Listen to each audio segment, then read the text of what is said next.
Yo, so today we got a question from a bro who's 50 years old and he wants to know, yo, Elliot, how is it that I'm very active, but yet I feel like I'm getting weaker week after week? I can't build that muscle and strength that I did when I was in my youth. Great question, bro, but before we go, you ought to know my name. It's Elliot Hulse.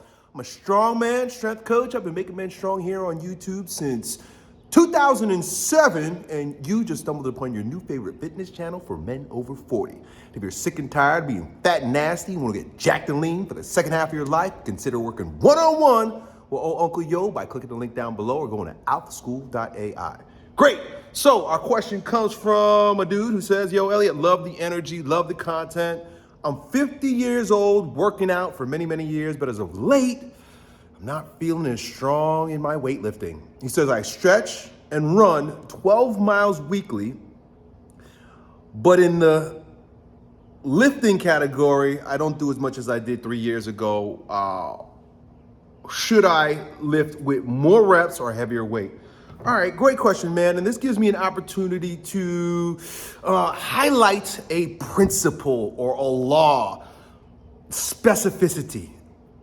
They call it a law of specificity, right? Or a principle of specificity. What does that mean? That means you're gonna get specifically what you do, right? If you do certain shit, you're gonna get what you get based on the shit that you're doing. And if you don't do certain things, you're not gonna specifically get the thing that you're not specifically doing. It's not that brilliant.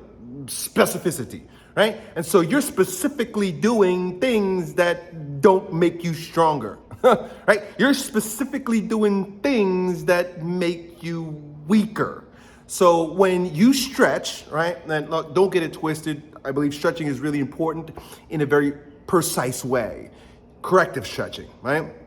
I don't know what kind of stretching you're doing. If you're like most dudes, you're just randomly stretching your muscles and lengthening shit. So when you stretch, and when you jog, right, you're running 12 miles a day. I'm assuming that's not sprinting, or 12 miles a week.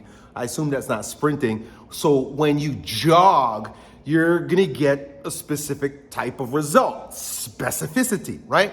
So what are the two types of specific things that you're gonna get based on what you're specifically doing? When you stretch and you lengthen the muscle, you're specifically making that muscle weaker.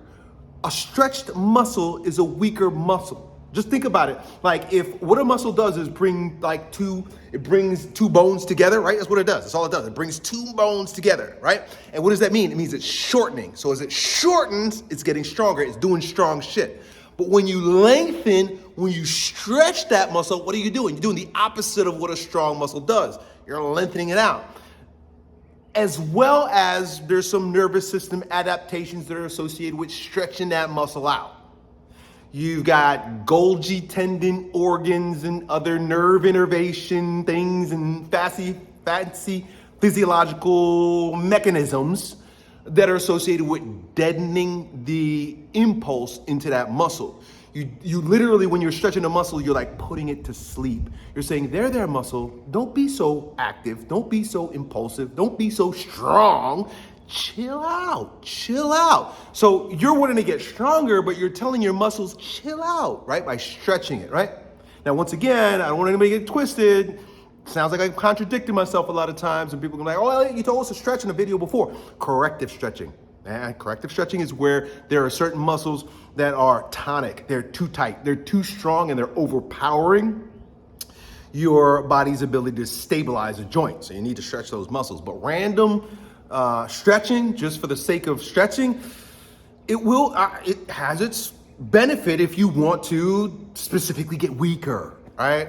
Like there was a season where I did nothing but yoga, right? I just did yoga, right? I wanted to see what would happen. And I got most of my injuries. Excuse me, I just spit on the camera. I got most of my injuries during my yoga phase.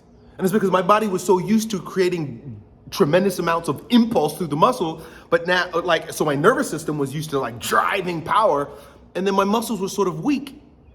And so, that led to a whole bunch of other things that just weren't advantageous to what I wanted, right? Or ultimately wanted. I didn't want to specifically get injured. Anyway, the point is, I'm telling you that stretching will make your muscles long, soft, and weak. And if you don't want that, that's not the type of specificity that you want to deal with. Then on the other hand, now you're jogging, right? When you jog, this is the analogy I like to use, right? Here I am, I'm jogging. Right? Jogging. Jogging is like teaching your body to be like a Honda, right? Versus lifting, powerlifting, power building is like teaching your body to be like a Hummer. A Honda sips a little bit of fuel. It can go long distances. It's light. It's not very powerful. It's a Honda. Small engine, 4 strokes, 4 cylinders, right? It's a Honda. It's a little, little Japanese car, right? Where, teenage girls drive, right? You don't want to be a Honda. But a Hummer, big, burly, powerful. It can pull stuff. It can push stuff. It'll run shit over, right? It's a big A-team van. Giant engine. Imagine it had I don't know if they use, the military ones probably use diesel fuel. Whoo, whoo, whoo, sucking up lots of fuel. When you jog, you're teaching your body to be more like a Honda. Specificity, you're gonna be specifically like a little Japanese rice burner. But if you are training the way I'm gonna teach you to train, I'm gonna talk to you about training here. You're gonna be teaching your body to operate like a Hummer, a big American military vehicle. Which one do you wanna be, a rice burner? Nothing against Japanese people. I think Japanese people are amazing. But yeah, you got little cars. They're little people, right? Versus big old Midwest, corn-fed American, right? So which one do you wanna be? And so when you lift heavy, you get stronger and you build tissue and you're sucking up lots of fuel like steak and potatoes, that's the kind of body you're gonna get. That's the kind of result you're gonna get. That's your specificity, you're specifying, you're telling your body, right? There's another law, a principle called adaptation, right? Adaptation, your body's gonna adapt to specifically what you do. And so if you're doing a thing that you don't like the results, then you gotta do the opposite, dude. So, and then you go and ask me, should I do more reps or heavier weight? Well, more reps are gonna lean more towards the Hummer side of things. Now, there's nothing wrong with anything on the Hummer side of things. Nothing wrong with high reps. There's nothing wrong with jogging. There's nothing wrong with stretching. But what do you want? Adaptation. Your body, you're doing some specific shit. You're gonna adapt in a particular way, and you're gonna be like a little guy, a little weak guy that can go for miles. Right? If you want that, that's cool, right? But if you want to be a big old burly beast, strong and powerful, which this is not just me being a meathead. Science has shown that, especially as you become grown and you're going into you're 50 years old, that we want to preserve muscle tissue. We want to increase testosterone. Here's the other thing. Your hormones change. There's more cortisol that's associated with the long distances and, that kind of shit. There's more breakdown hormones. Literally, you break yourself down more. Your tissue breaks down more, right? There's more wear and tear with the long distance shit. Your body actually becomes more anabolic. Right? There are more anabolic bouts. There's more protein synthesis. There's more testosterone that your body's going to produce when you treat it like a Hummer, when you lift heavy weight, when you lift heavy weights. And I know this is a lot of people, they're struggling because lately I've been talking about lifting heavy weights. I know a couple months ago I was talking about how to get shredded and how to lose weight. Where are we going with this? I don't know about you guys, but as I go into my second half of life, I want to be strong, I want to be functional, I want to be powerful, and I want to be lean.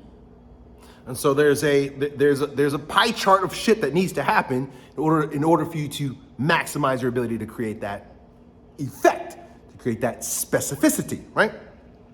And so when it comes to lifting, fellas, even if you want to get lean, if you want to be aesthetic, you got to be strong, right? Strong. The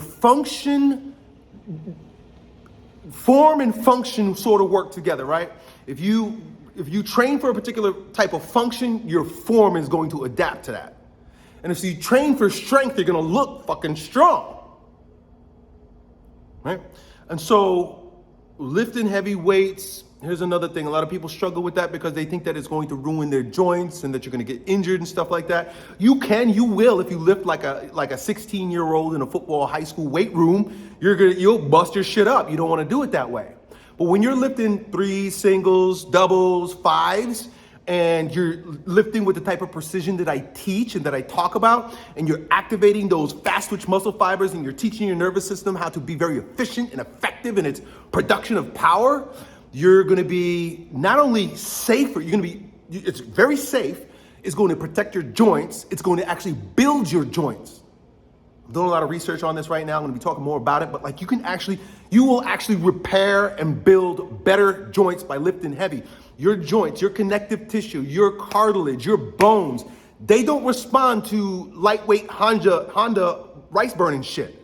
Your body responds to pressure. Think about this in any regard, like any regard of your life. The more pressure there is, the more diamonds are created.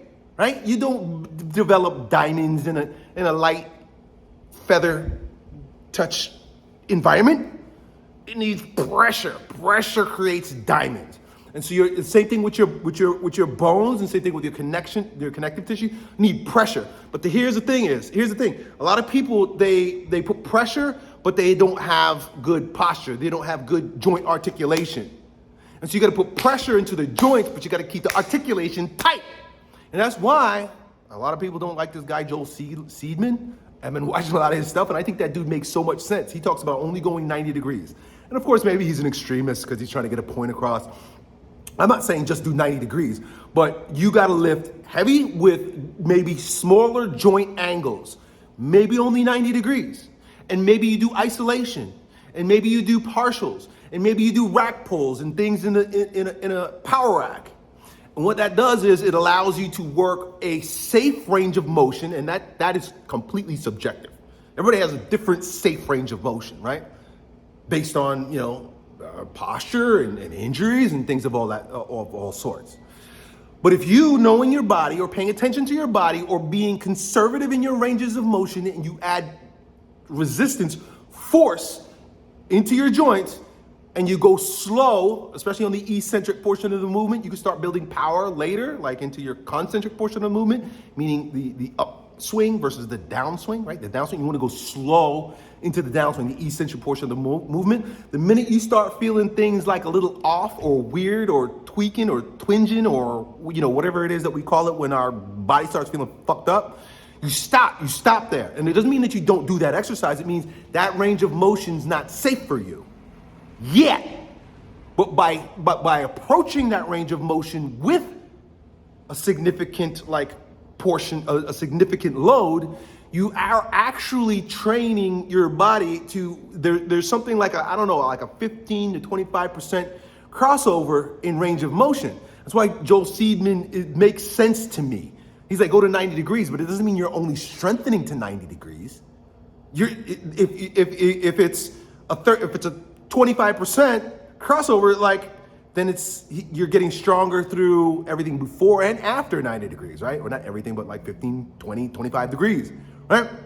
So my opinion is take a little break from all the running. If you want to get that cardiovascular, I get it, because cardio, a lot of times when you're doing that slow tempo, long LISS, right? Long steady state cardio. A lot of it's like meditation. That's why I walk. I do a lot of walking.